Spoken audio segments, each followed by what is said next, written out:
the dreamers gone? Or have we all just gotten lazy? Something's got to give.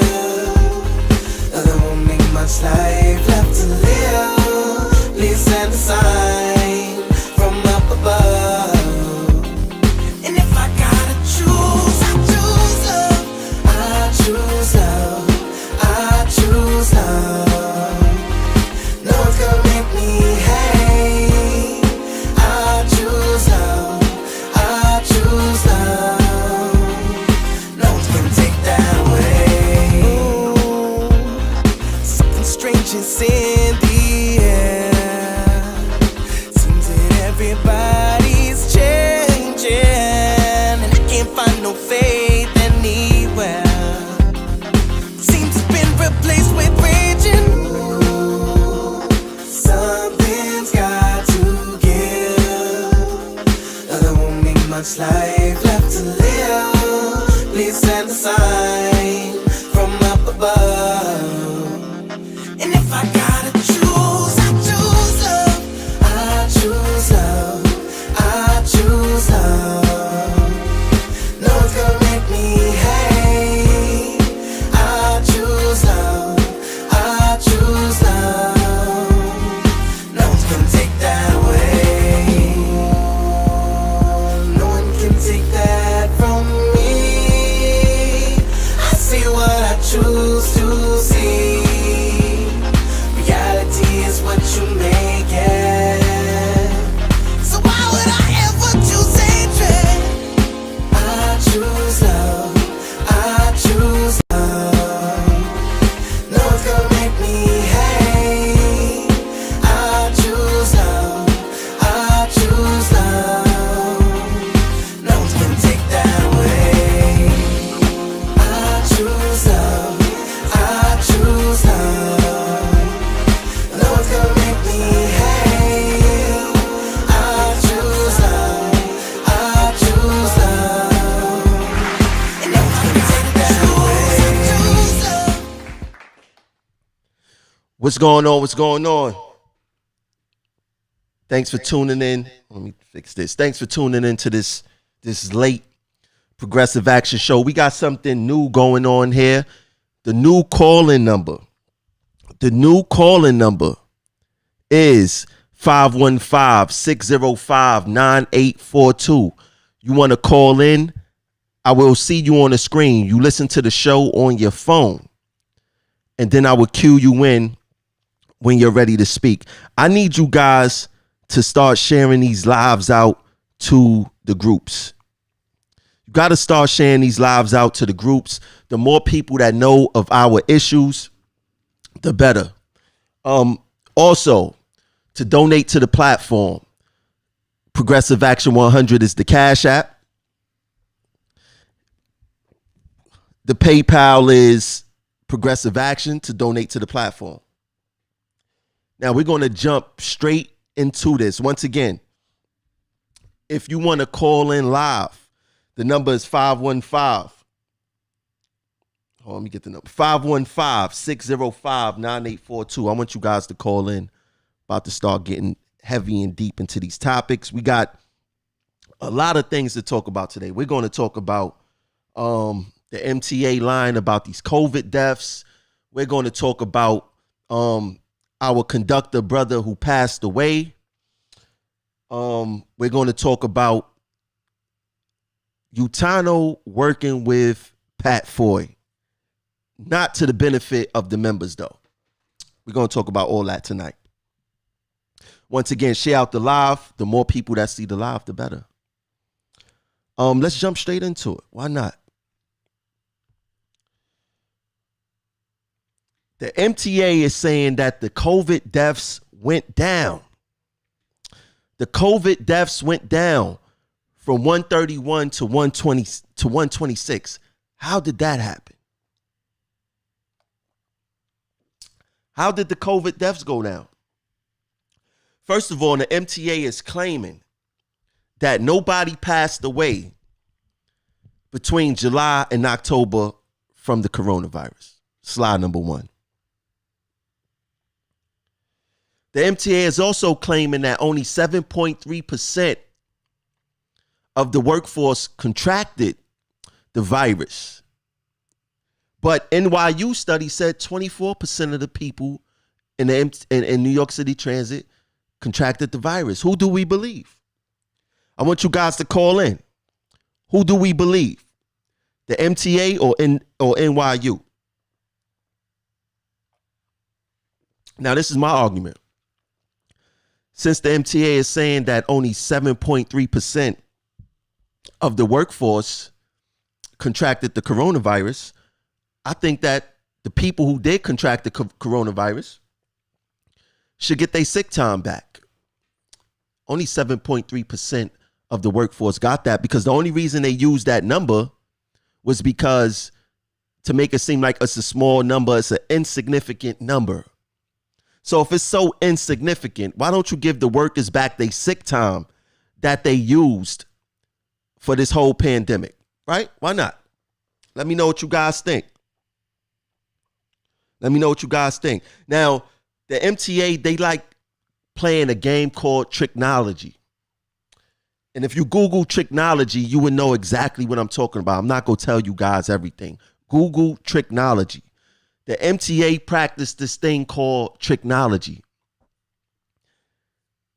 And the trick that they play with this particular situation is that they like to muddle up the numbers or what I'll say, blur the numbers. The MTA like to blur the numbers. And when they blur the numbers, and they like to mix us up with Long Island Railroad and Metro North. They like to put our numbers together with theirs, because what they actually doing is diluting the numbers. So if they mix us up with Long Island Railroad and Metro North and put our numbers together with them, they dilute the numbers. So you'll get a number like 7.3%. This is the game that the MTA play. This is the game that the MTA play. Now, let's go to the next screenshot, because I want you guys to see that also. It says it right there, 7.3% that they believe are the people that got the coronavirus. And also in this article, they tried to say that the reason the number dropped was because that the workers who passed away was on some type of disability and all that other kind of stuff. Everyone knows that even if you disabled on this job, even if you disabled, the MTA, you got to go hand in paperwork at 130 Livingston, right? How do they know that the person that's injured or disabled, as they like to say, didn't contract it at 130 Livingston? Something to think about. Something to think about. If you just tuning into the show, we got something new here. I want to start hearing from you guys. The number is 515-605-9842. We go get it cracking on the MTA. You know, they pulling one too many stunts. One too many. Let me see something real quick. Give me 1 second. They playing one too many stunts. One too many. Let's talk about this real quick. Former subway conductor accused of stealing $114,000 from New York City Transit. I mean, he tried to come off. He tried to come off. Now, I'm going to say this is pretty crazy. Now, the conductor, this is the story. I'm going to give you guys the story. The conductor was going to get fired in 2015 because of some incidents that he had. And right before he was fired, I think the day before he was supposed to go down to 2 Broadway, he got hurt on the job.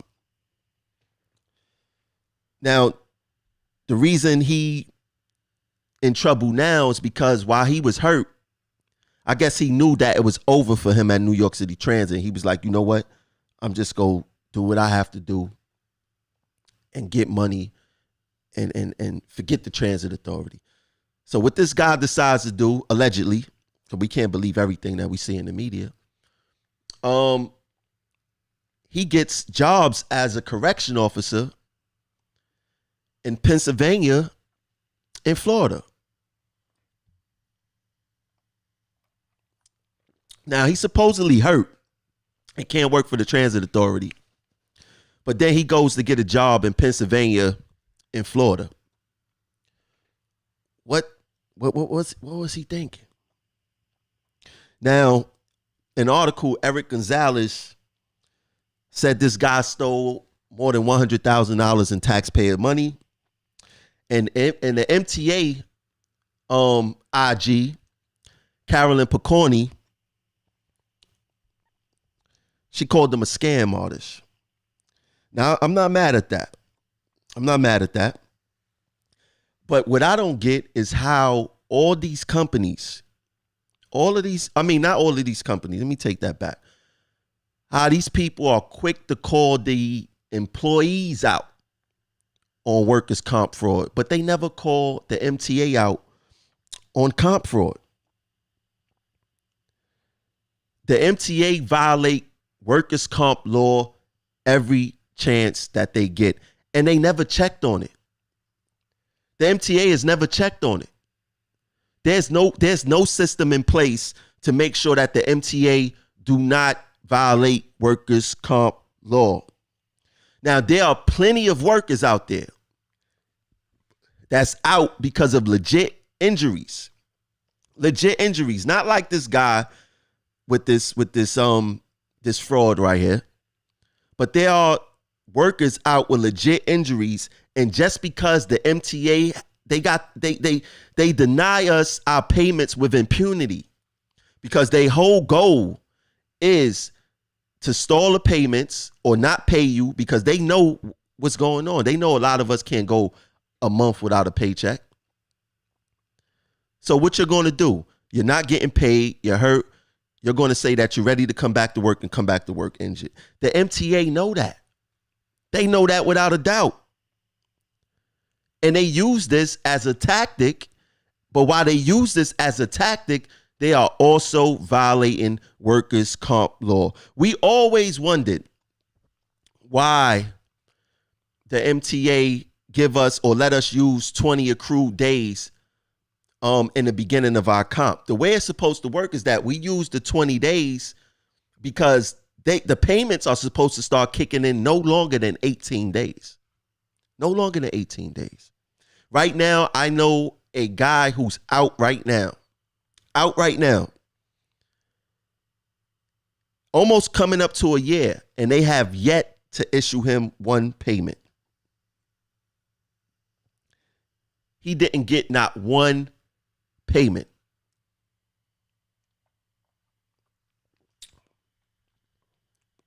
Even in my case, they held my money for months. I'm still not getting what I'm supposed to be getting because they use this as a tactic. In my story, they're actually using this for retaliation against me. But I'm tired of hearing about employee fraud. The employer, the MTA, violate workers' comp law all the time. They have no checks and balances system. I don't even trust the IG looking into them because it's the MTA. You know, and they do this all the time. Let me see what's going on YouTube real quick. YouTube been lit lately for progressive action. Got to see what's going on with the comments over there. Shout out to the people watching, and I see 17 people in the live chat in YouTube. Thanks for tuning in. I appreciate it. Now, I always tell you guys that, well, before I do that, if you want to call into the show, the number is 515-605-9842. If you want to call into the show. Oh, man, let's see. I don't know how many times I got to tell you guys that you guys must start paying attention to the MTA board meetings. You must start paying attention to the MTA board meetings. I don't know how many times I have to say that. You guys must start paying attention to the board meetings. Now, I'm going to play this clip. And I want you guys to listen to what's being discussed in this clip. Check it out. 1 second. Just for a brief update. Yeah. Since I spoke a few minutes ago, there's been a few comments back and forth over the internet and whatnot about increases in the number of cases for COVID cases in MTA employees. And it is true that there's been a slight uptick in the number of cases for COVID employees. We were as low as 1.8 cases per day in September. We're up to about 4.5 cases per day right now, which is continue to be very low. As I mentioned earlier, our total number of folks infected is about 0.11 or 12% of our population. Again, the city's factor is a 3-day factor is 1.48%. So we're 10 times lower, a factor of 10 times lower than the city's average. But all of this, and we are carefully watching any upticks that we have to make sure, and that's why we're putting these programs like diagnostic testing, voluntary screening, and flu shots, et cetera, in place to make sure that we nip this in the bud before it goes any farther. Thank you, Pat. Get the fuck out of here! You need to get out of here with that false. That whole thing is false. First of all, notice the words that they use. In September, it was a 1 point something a day average of someone testing positive in New York, in the MTA or New York City Transit. He said right now, this is what you got to pay attention to. Right now, 4.5 people a day are testing positive in the MTA for the coronavirus. Now, once again, they start using technology. Remember that word, technology. It's not a made-up word. I need you guys to Google that, technology. They use technology. They start diluting the numbers. Oh, it's still below the city average of whatever that number is, and 4.5 people a day. Let's think about this for a second. 4.5 people a day is testing positive for the coronavirus in New York City Transit. That's 31.5 people a week. That's 139.5 people a month. They keep saying that, it's not a lot, or like it's not serious. Let me show you guys something from the Wall Street Journal. I'm gonna put this in perspective for you guys. If 4 people were infected with the new coronavirus, within a R0 rate of 1.5, they would infect 6 or more people, who would infect 9 more, and so on. See, this is the part of the game that the MTA, they won't mention. 4.5 people a day means that more than that would be infected, right? This is the part of the game that they won't talk about. Now, if with a rate of 3.5, they would infect 14 more, who would infect 49 more, and so on. So let's not act like, 4.5 people a day is relatively low compared to the city. I don't care about no city average. I don't care about no city average, because we got hit hard here in New York City Transit. I don't care about no city average. Not at all. I don't care about no city average. These people are using technology. Once again, Google that. I want you guys to Google that. Technology. And they not even telling us when we possibly came in contact with someone who tested positive. That's another issue. So we have to create something called the honor system within us as transit workers as a whole. We got to create our own honor system. It's crazy. Our own honor system. Now, I want to play this video. This video was sent to me. I'm going to play this video, and this is what the honor system looked like. This is just an example of the honor system. I want you guys to check out this video. Hello, RTO. This is train operator Mattis, the one who has 7/3/21 job. I'm currently in Southside Hospital in Bayshore, New York. I tested positive for the coronavirus today. And I originally thought it was complications from my flu shot. But when I was going home last night and I really started coughing heavily, I realized that it was something else was up. So I went to the urgent care this morning when I got tested and actually came back false negative.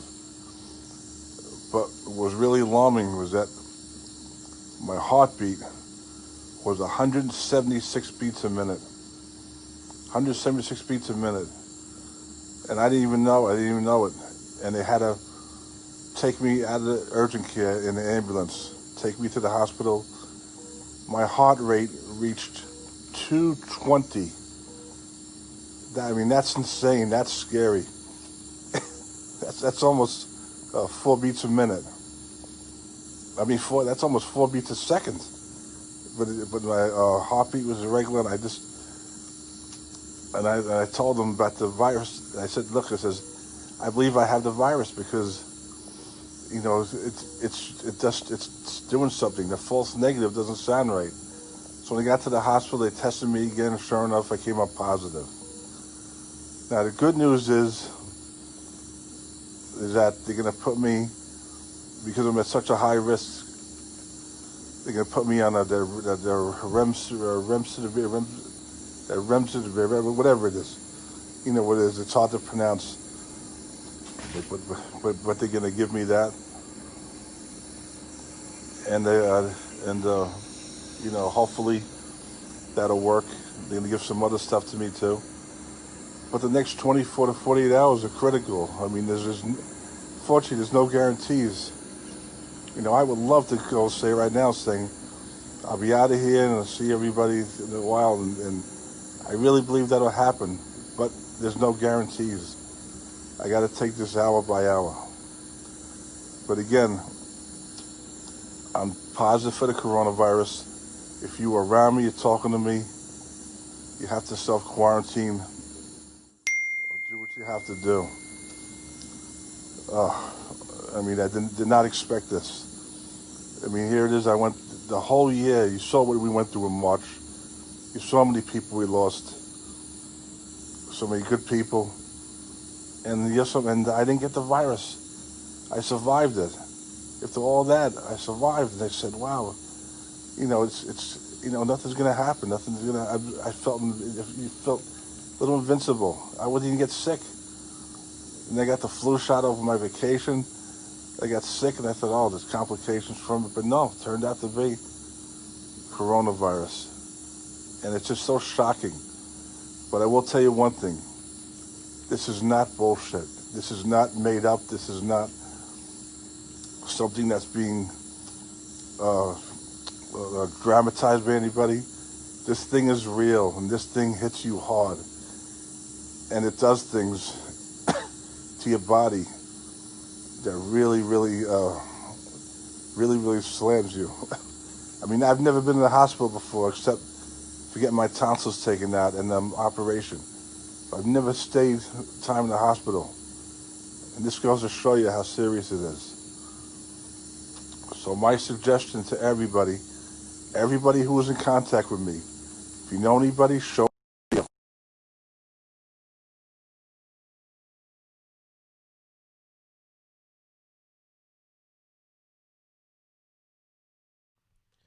First of all, speedy recovery to train operator Mattis. Hope you get well soon. But this is the honor system that transit workers built. Hold on, before I get into it, once again, if you guys want to call in, I want to hear what you guys have to say. The number is 515-605-9842. Yeah, if it wasn't for the honor system that we built within each other, more of us would be getting sick, without a doubt. Now, the MTA, let's make no mistake about this. The MTA purposely don't tell us what's going on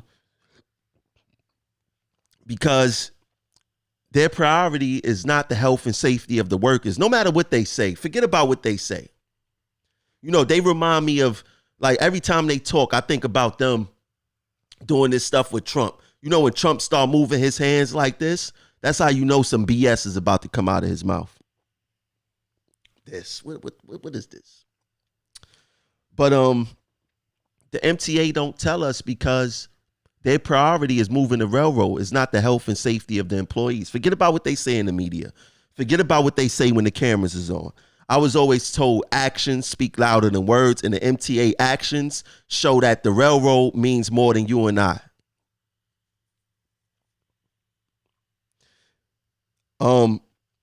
If they had to be honest and do the contact tracing the way they were supposed to, or the way that they are supposed to, there wouldn't be no trains moving. There wouldn't be no buses moving.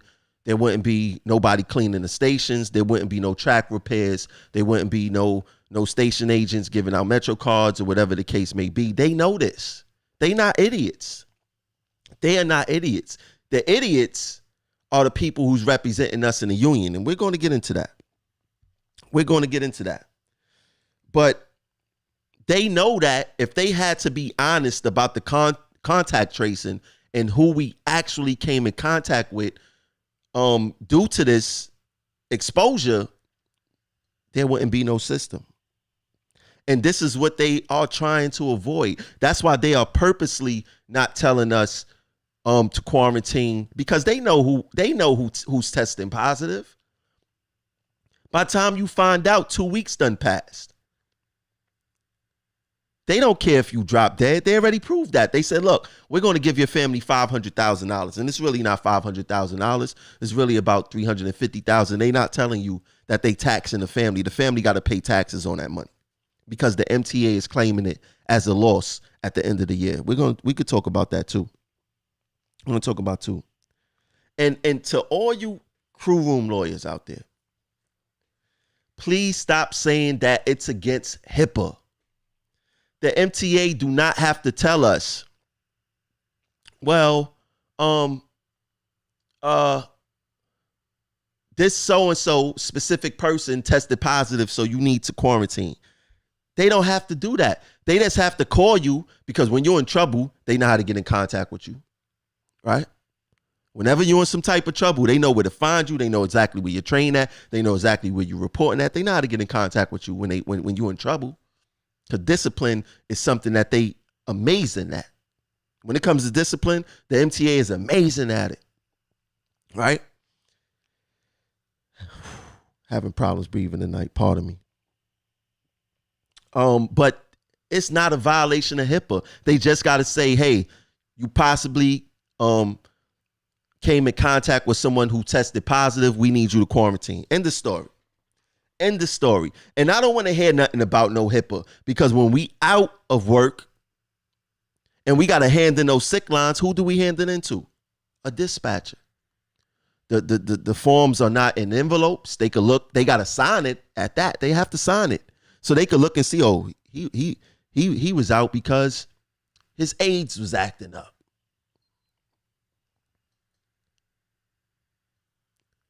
They see what's on that. They see what's on that form.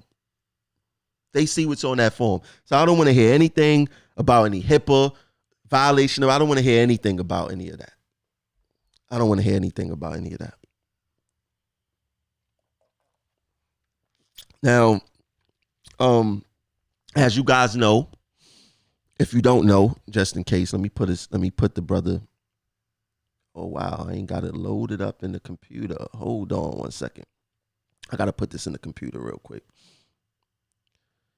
I don't know how that happened, but Let me load this up in the computer. But as you guys know, or like I said, just in case you don't know, we lost a conductor this past Saturday on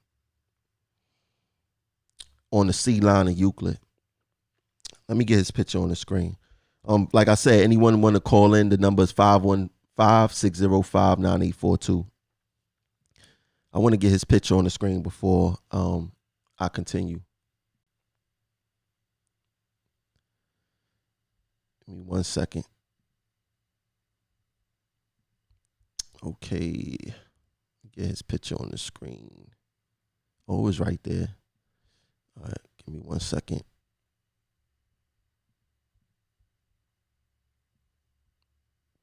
Let me get the brother picture on the screen. I need you guys to share out this live. Share it in whatever group. But yeah, this first of all, our RRP shout out to our conductor brother, Donald Duvert. He had 2 years on the job. He started in 2018.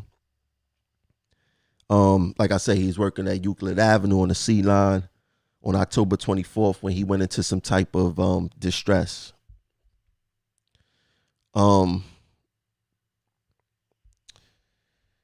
Now, I just want to be clear. I spoke to a friend of the family, and they had got some particular information, and they was discussing it with me, and they wanted me to dig in and discuss this. Now, I'm not going to get too deep, but I'm going to let you guys know, basically, what's really going on here. Now, these are the facts.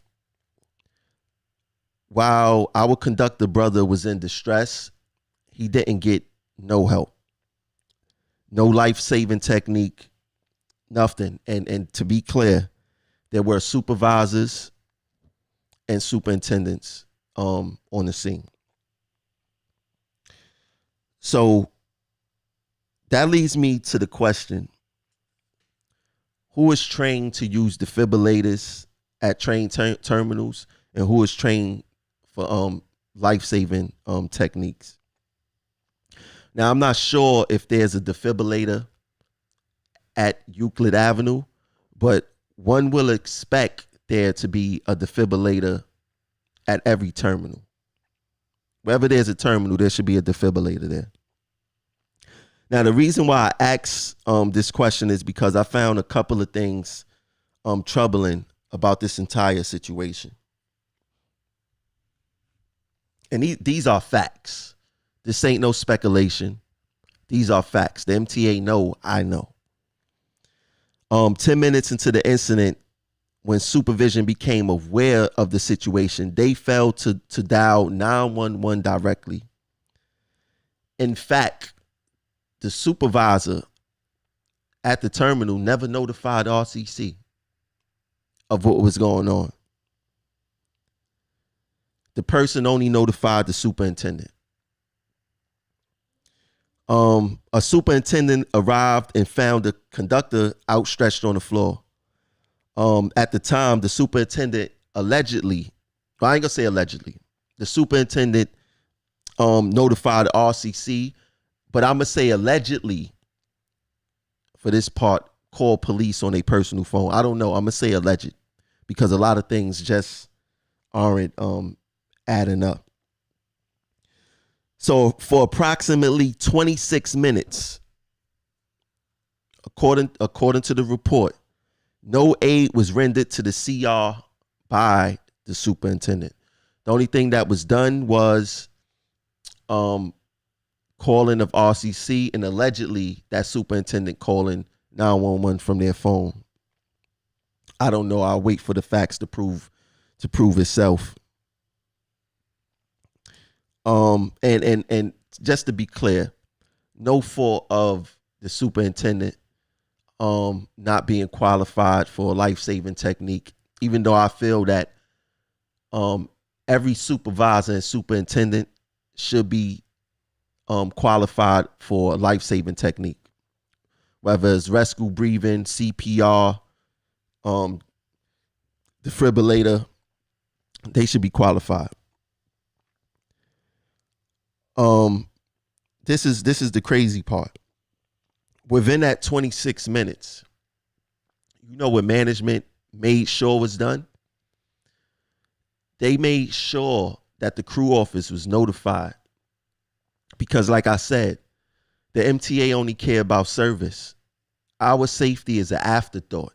Within that 26 minutes, they made sure the crew office was notified to make sure that someone would be over there to take that conductor place. They made sure of that within the 26 minutes. So my questions are, again, should superintendents be trained in life-saving techniques? Who is trained to use defibrillators at terminals? And why wasn't RCC directly notified? And why wasn't 911 called immediately? Those are the questions that I ask. I hope that the family asks those questions because they need to be asked. Now, out of this whole situation, what's alarming is that it took EMS 26 minutes to arrive. Now, the superintendent during that time was asking RCC, do they have an ETA on the arrival? They couldn't get no ETA of the arrival. We're going to discuss that further. Now, before I start, I'm going to give you guys the differences between an EMT and a paramedic, because people think that whoever comes in the truck is the EMT. People don't know the difference between the EMT and the paramedic. They both are important. I'm not trying to say one is more important than the other, but they do serve a difference.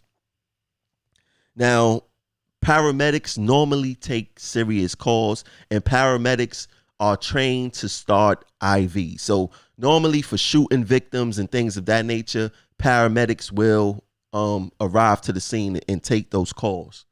They could start an IV, they could give narcotics, and all of that nature. So there's a difference between an EMT and a paramedic. They actually consider paramedics nurses on wheels. That's what they consider paramedics, right? Calling 911 isn't a first come, first serve. It's not a first come, first serve thing. It's actually prioritized due to the seriousness of the medical emergency that's going on. So, for example, if someone call 911 and they say they have a stomach ache, right? And within that 5 minutes, let's say someone is unresponsive and there's an ambulance en route. Who do you think that the ambulance will go to? You think they go to the one that's saying that they got a stomach ache, or they go to the person that's unresponsive? They're going to go to the one that's unresponsive. They're going to go to the most serious call that they have, right? The most severe call gets first priority. That's just how it works, and it makes sense.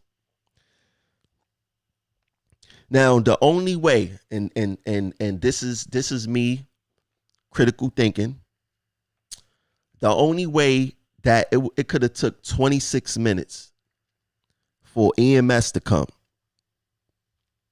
during this whole situation with our brother is that if the call wasn't called in properly by either RCC or the superintendent. The superintendent said that they called, and we're going to touch on that. We're going to touch on that.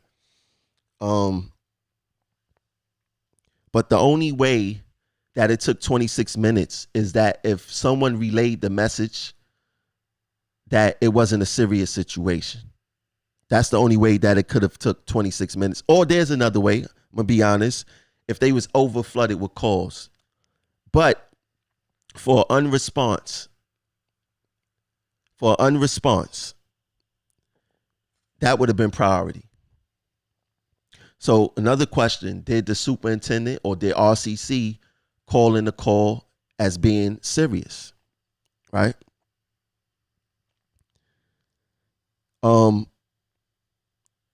Another thing, if the superintendent actually called EMS, actually called 911, and they told 911 that this person is unresponsive.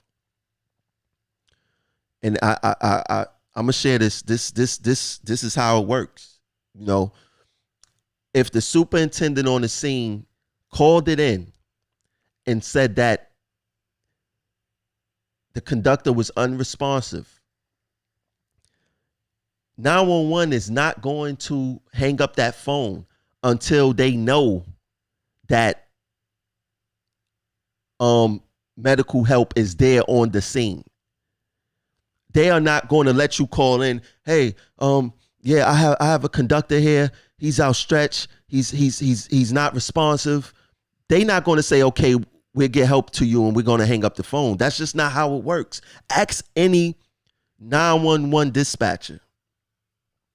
Ask any dispatcher. It doesn't work like that. It does not work like that. If it was called in and the superintendent said, hey, I have a conductor here. He's not responsive. I don't see his chest moving up and down. They were supposed to keep her on that phone. That didn't happen according to the report. They would have gave instructions on how to help this person until official help arrived. That didn't happen, according to the report. So once again, did the superintendent really call 911 from their personal phone? And did RCC really relay the message the way they were supposed to? And this is sad. This is sad because, to even be in a situation there, and let's just say that the superintendent tried their best. To be in a situation where you're not able to help because you don't have the proper training, I know it could be tough because this played on me. You know, I made a schedule to go Saturday for CPR training and how to use a defibrillator. I'm going Saturday to go get that training. If anybody want to go, you can hit me up behind the scenes. It's in Brooklyn. Saturday we're going to go, or I'm going to go get this training because I would hate to be in a situation like that with a coworker and I'm helpless and I'm waiting on help to come because I can't help them because I'm not qualified or I don't know what to do. But the story is kind of shaky that the superintendent called 911, said that there's someone unresponsive, and 911 hung up the phone and didn't give this person directives on what to do. Like I said, ask any dispatcher in 911, FDNY, ask any paramedic or EMT how it's supposed to work. And I got the facts. Remember, I just joined the paramedics and EMTs for better contracts not too long ago. I made friends with a lot of them. And I made my phone calls before I did the show to get the facts. So these are the facts. So we're going to make sure that if the MTA dropped the ball, they will be held accountable, because the truth is this: we don't know when one of us may get sick, fall ill, or something may happen. We don't know, right? And that our brother died waiting for help. Nobody there to help him. That could be me. That could be you. That could be your best friend, coworker at the job. That could be anyone that you love. And the MTA, in my opinion, the management dropped the ball on this issue. And not to mention the A&C line is a troubled line. We just did a show about that last week. The A&C is a troubled line. Troubled line. Now, we all know how lackadaisical management could be for everything outside of discipline. When it comes to discipline, they on point. They early. There's no chink in their armor when it's time to dish out that discipline. Everything outside of discipline, they fell at. Every single last thing outside of discipline, they fell at. We seen them fail during this whole pandemic, and we lost people, and we seen them fail just now, this past week, regarding our brother who passed away. Somebody dropped the ball. We not even go muddle it. Somebody dropped the ball. And we cannot continue to allow them to drop the ball to our detriment. We are not making it outside of this job.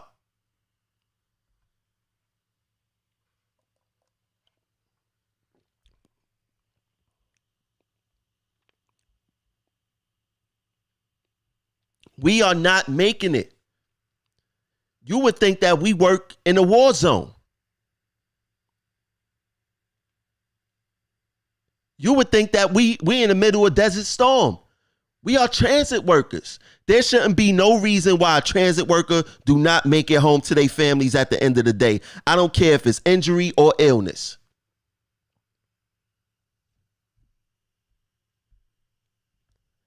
Superintendents, and I know the MTA is watching, superintendents should have a mandatory first aid, CPR, and AED training. Mandatory. Supervisors should be qualified. There's no way possible you should run a terminal and you don't know the basics to save lives. There's no way possible.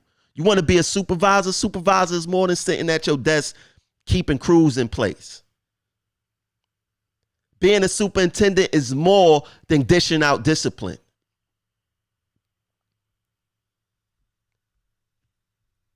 What if you fall ill? What if that superintendent fall ill? How would that person's family feel that train crews sat there for 20 minutes, 30 minutes waiting for help to arrive and nobody helped? Or another manager wasn't able to help, or another supervisor wasn't able to help. How would they feel?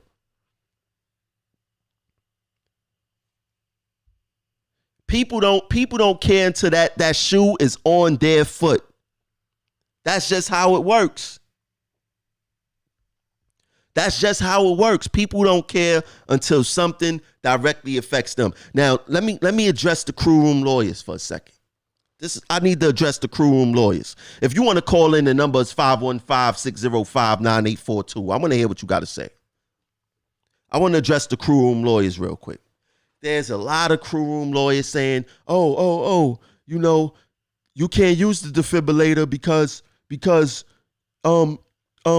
you're going to hurt them. These are people who never messed with the machine a day in their life, never read up on it, never did anything. Stop listening to those people. They watching too many movies. Too many movies. Too many movies. Can't use a defibrillator because yada, yada, yada. And can't do this because of yada. Stop listening to the crew room law. You guys watch too much Law and Order SUV. You guys watch too much movies and TV. Let's get to the facts of this. Let's get to the fact. Let me put this on the screen. Can I shock someone by mistake? Let's read that. It is virtually impossible for a rescuer with little or no formal CPR AED training to hurt or mistakenly shock a victim when using an AED. Modern AEDs will only charge and shock if the AED detects a potentially fatal heart rhythm. AEDs can safely and effectively used by anyone with little or no training, as the AED will deliver voice prompts directing the user through all the steps. Stop listening to the crew room lawyers. These machines talk to you. It detects a rhythm. If it don't detect a fatal rhythm, it's not going to charge. You cannot shock the person. But I guess you didn't know that because you've been watching too many movies where they put the defibrillator on the chest and they say clear and shock them. Modern AEDs, which the MTA have, talks to you. So you can't accidentally shock someone. It just can't happen. Cannot happen. Also, you have something called the Good Samaritan law. If you have no formal training in any of this, you could actually try to do it. And if something goes wrong because you want it to be a good Samaritan, you will not get in trouble. You will not get in trouble.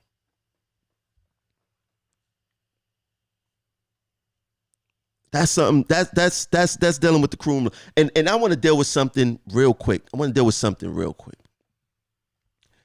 Dealing with the crew room lawyers, dealing with these people that think they know everything and they don't know nothing. They don't do no research. They don't do anything. I want to talk to you guys real quick because you guys seem to have an issue with how Progressive Action do business. I want to say this. I see people saying, and I like to call it sneak dissing because they never at you, they never hit you up. When they see you, they want to give you a 5. They want to say what a good job you doing. These people is fake. But I'm gonna talk to you guys today.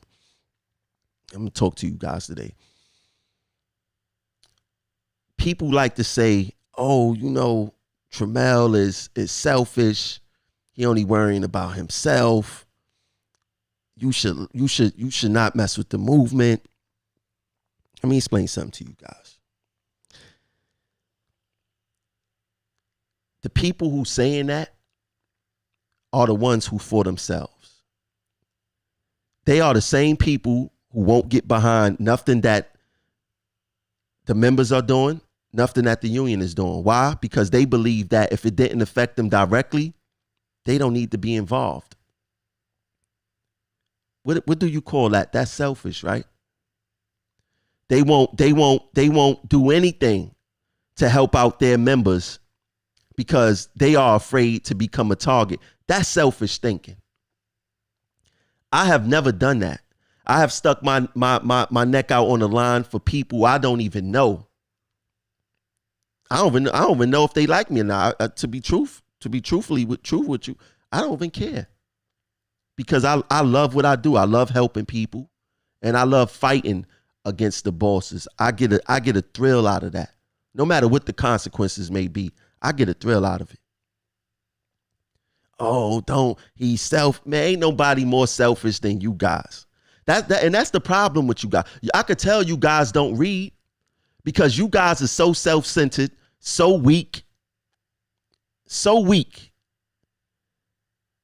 that if someone don't go along with every single last thing that you say, they your enemy. That's the reason why you guys don't read books.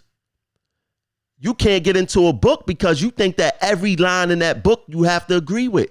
Sometimes you got to read a book. The book could be 30 chapters. If you agree with 2 chapters out that book, then you did good. You take those 2 chapters and you go apply it to your life or apply it to any kind of way that you want to apply it to. You guys don't read because every line in that book you feel, oh, nah, I don't agree with this. And you guys won't read it because every line in that book don't apply to you. That's selfish. And that's foolish too. I could read a book. That's 1,000 pages. If I get 2 sentences out there that I could use that I didn't have before, that I could apply it to something that would give me knowledge, then that book did its job for me. There's nobody on earth that you agree with 1,000%. You could take it back to your parents. You could take it back to your children. There's nobody on earth that you agree with 1,000%. That's why we got all these different political parties. That's why we have all these different factions within our own union. That's why there's so many different politics. That's why there's so many different religions. That's why there's so many different banks. That's why there's different things in life. People just do not agree. It's a part of life. So for you guys to say, he's selfish, or if you don't agree with, nobody in life agree with something that someone does 100% of the time. If you do, you're a yes man. If you do, you're a yes man. So all that narrative, and all you weak dudes, oh, y'all act worse than the women. Y'all act worse than the women. Oh, he think he did. Listen, listen, it's enough room for everyone to do what I do. You want to do what I do? Fine. I'm not hating on you. I won't say don't support him if you fighting for betterment of the people. That's what's wrong with black people right now.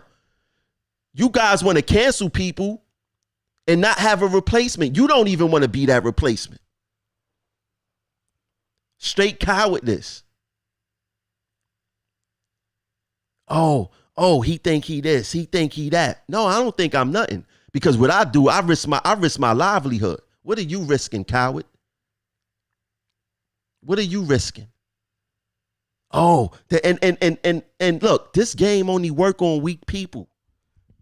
Unfortunately, there's a lot of weak people in life. Because it's easier to believe a lie and to believe the drama to go to deal with the truth. Truth hurts sometimes. Oh, he get a, oh, and it's all corny jealousy. There's nothing to be jealous on what we do at Progressive Action. Get involved. Start your own thing. When people didn't agree with me, I created my own movement. Only thing you guys do is create rumors, create drama, and not about that life, to be honest.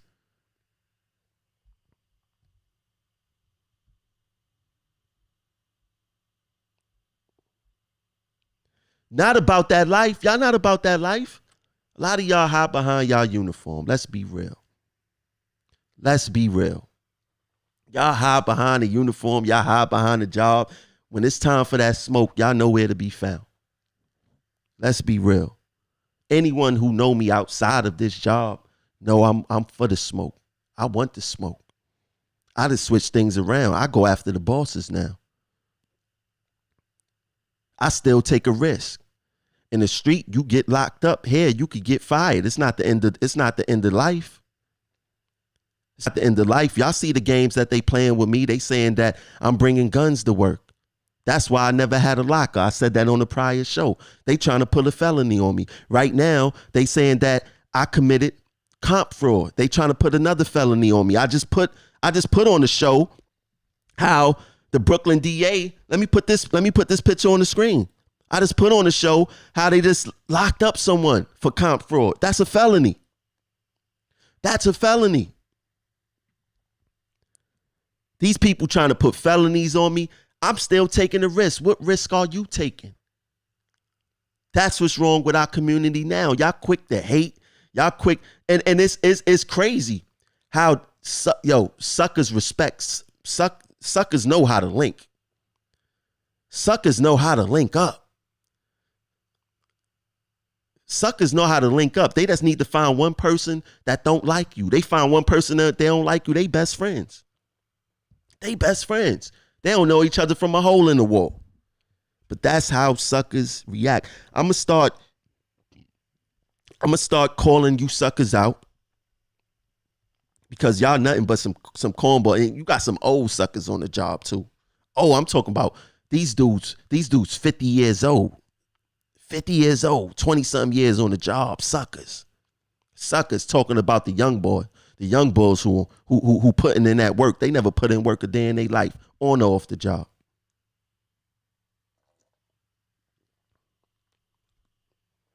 They never put in no work on or off the job. Straight suckers. Straight suckers. I had to get that off my chest. You know what? Let's jump to this video. Let's jump to this video because there's suckers all around us. There's suckers all around us. We got coworker suckers. Grown men. And to be honest, I don't even know how some women lay next to these guys. They not even men. There's no way you at work talking about another man and then you going home and your wife know. Your wife shouldn't know about me at the job, Playboy. I shouldn't be the topic of conversation. Y'all like to say, oh, I like to leave work at work. Well, you sure take my name home with you, coward.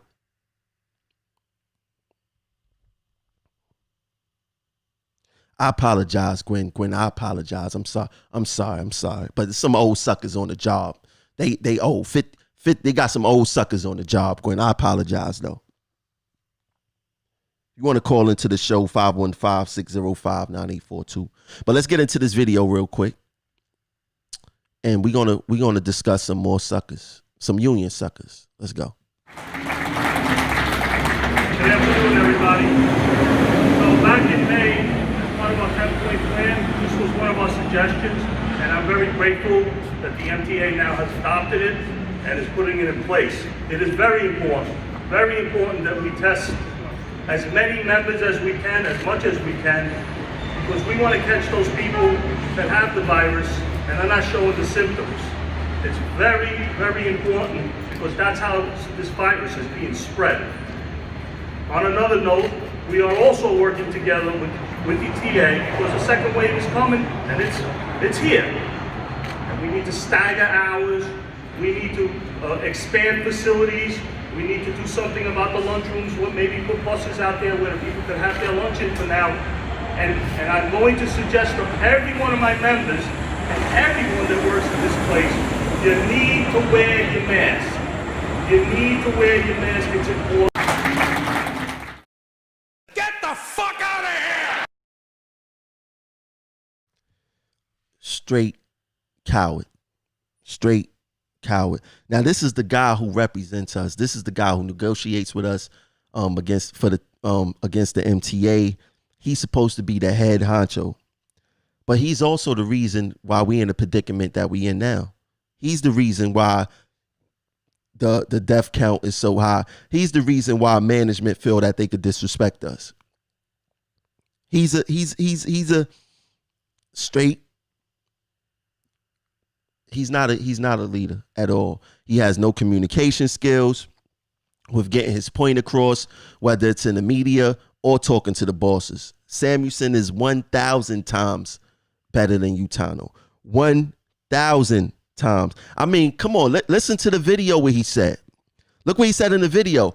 He's grateful. He's grateful that the MTA is doing this. Grateful? Grateful? Do he even know what grateful means?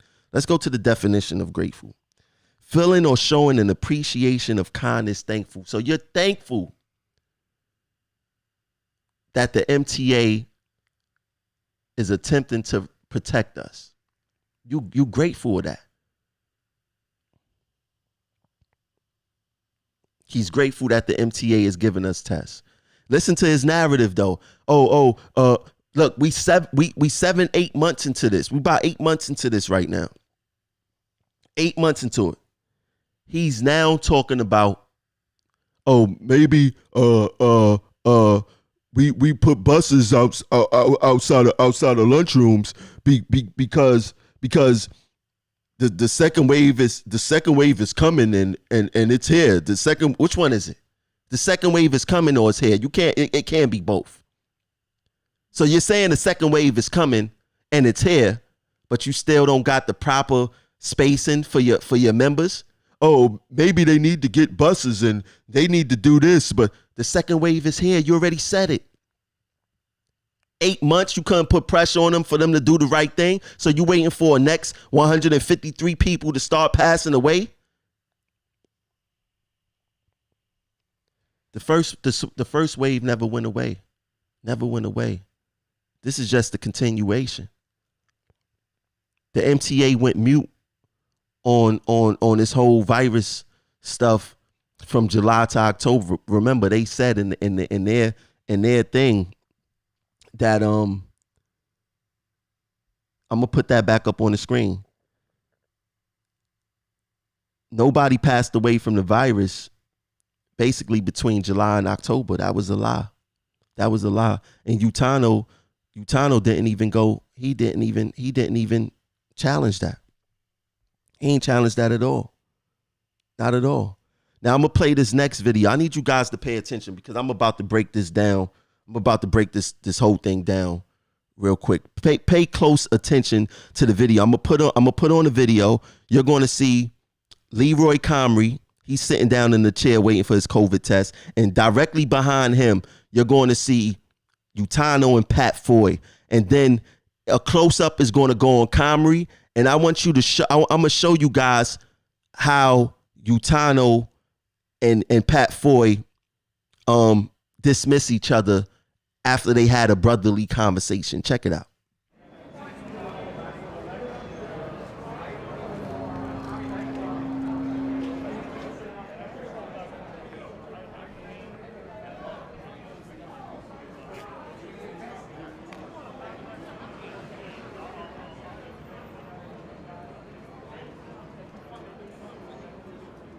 And next, we've got your Senator Leroy Comrie right here. Look at Utano hands. Will be the last, He doing the hand volunteer gestures to the right this behind afternoon. Leroy Comrie. Look what they do after they finish talking. Just look what they do after they finish talking.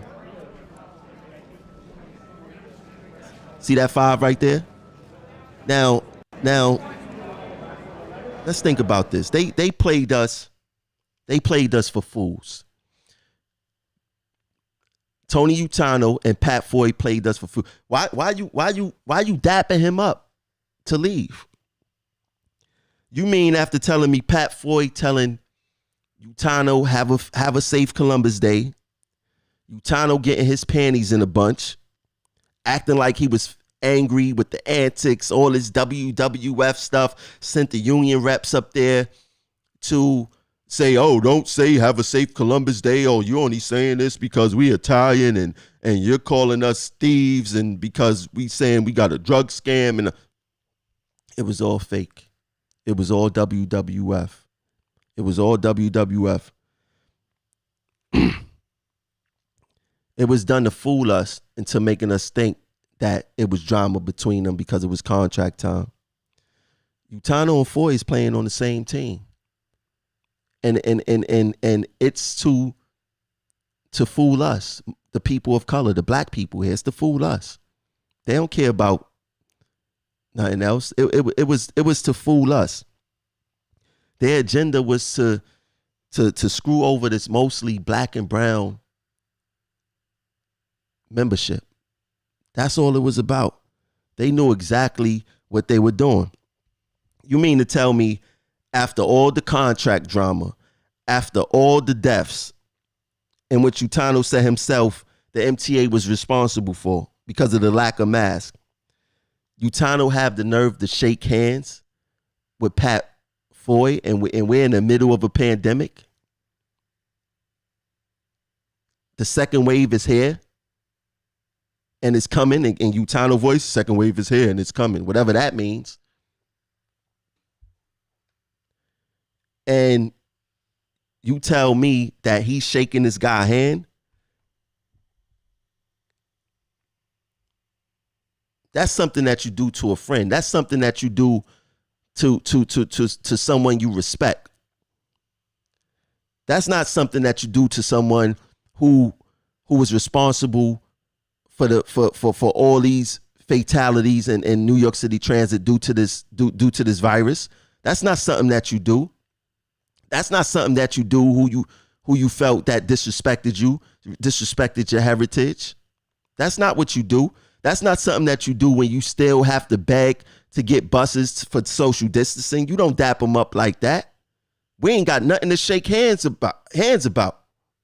We ain't got nothing to talk about. In fact, why was you even standing there? You ain't need to be there for him for that, but it shows you that Utano and Pat Foye and the MTA, they playing on the same team. We are the fools. You ever watch a boxing match, and the fighters is disrespecting each other before the fight to build up the hype, to build up the anticipation, and the fans, the people who's watching actually buy into it? Oh, he really hate him. How many times have you seen Floyd Mayweather hug the person after the fight? I'm like, damn, I thought you hated him. I thought y'all hated it. I ain't know. And then after the fight, it's all good because they already did their job. They already sold the show. The same way how they already sold the pay-per-views. They already got us to buy in. They got their money. They good. They good. The same way how Utano and Foye got us to buy into the contract, got us to vote yes. They worked on the same team this whole time. This entire time they was playing on the same team.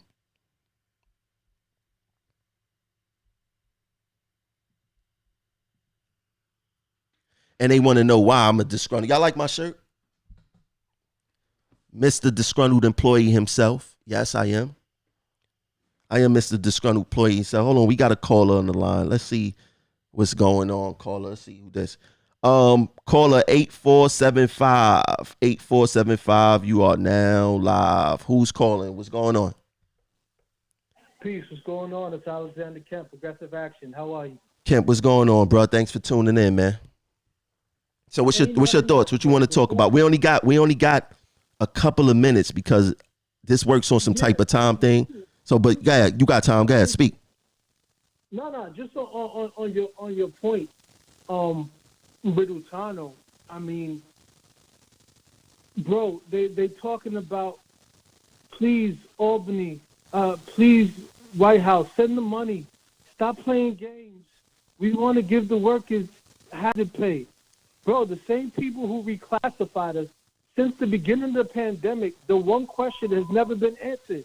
Who was responsible for reclassifying us? Where was their anger at our benefit being stolen from us? They didn't have to give us hazard pay. They could have gave us child care leave that almost everyone with a child would have been able to take off with pay as a concession for safety and for your hard work. That would have been a give back from transit and from the state and from the governor just for the workers.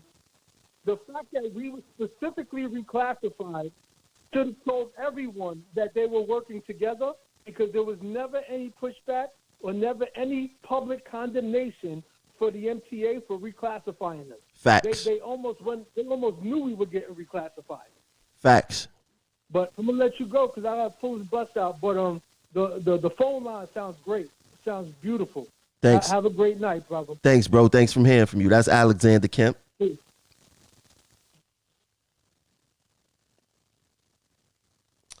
Yeah, I'm glad somebody called in just to test out the phone lines. Yeah, I mean, they took us for a ride, and we buy into the drama every time. Utano can't be trusted. He's not for the members. He's more for management. He's a boss. I always heard that, yeah, Utano is a great guy. He's a deal maker with management. They really meant that he's a deal maker. He makes deal with managers, and he do it to get employees fired. He do it to put management on particular employees. They did that in my case. They live in foul out here, man. They live in foul.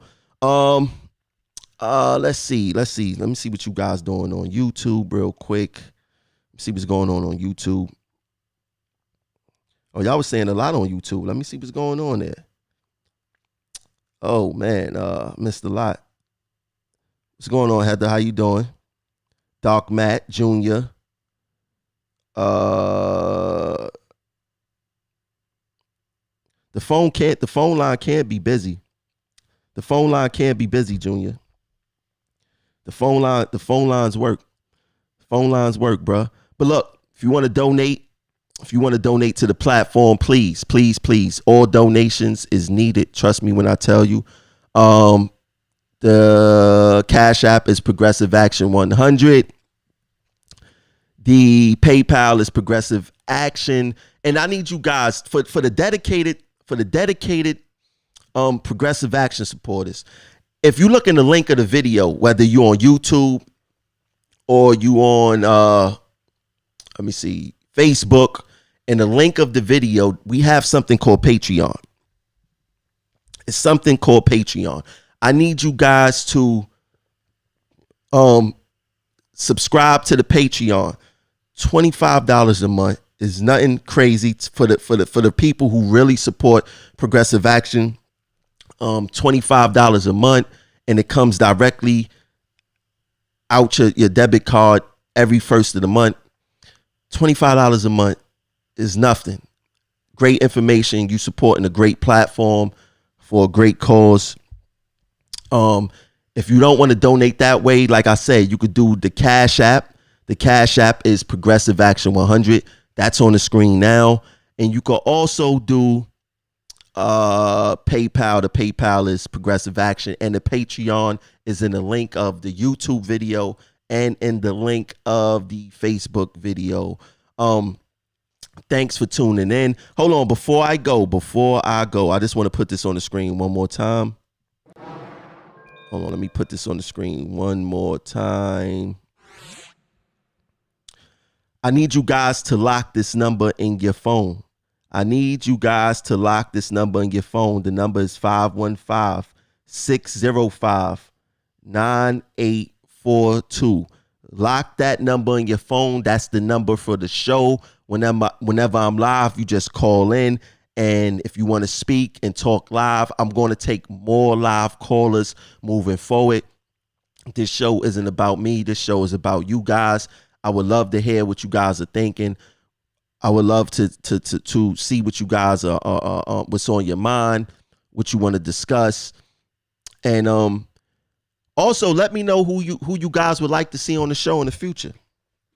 Let me know who you guys would like to see on the show in the future, and we'll try to make that happen. We'll try to make that happen if it works. We're very protective of our platform. We just not letting anyone on our platform because people like to use and abuse you. I am here to be used, but I'm not here to be used for anybody political gains. If regular members want to call in and discuss things, and if someone want to see someone particular, maybe we allow some people on the show to come on the show, whatever the case is. But if whoever you want to see on the show, let me know who you want to see on the show, and we'll see if we can make it happen. Like once again,